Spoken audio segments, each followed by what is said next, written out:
In today's video, I'll teach you how to log in CitiBank account on PC. So first of all, launch open any browser of your choice. You can see over here I've opened Google Chrome. Now click on the search bar and type in citi.com. Press enter.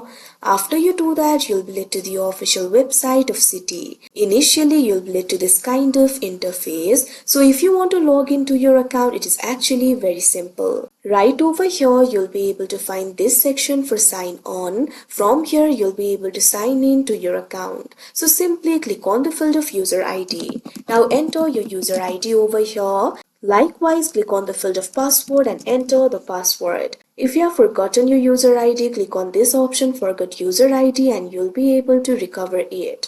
Likewise, if you have forgotten your password, click on this option forget password and you'll be able to reset it.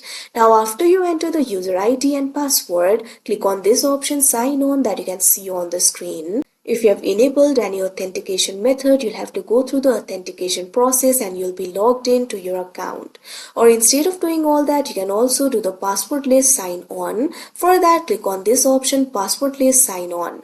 Now after you do that, you can see over here, you'll be able to scan this code in order to sign on. So like this, you'll be able to sign into your account. So that is how you sign in CitiBank account on PC. I hope you found this video helpful. Thank you for watching.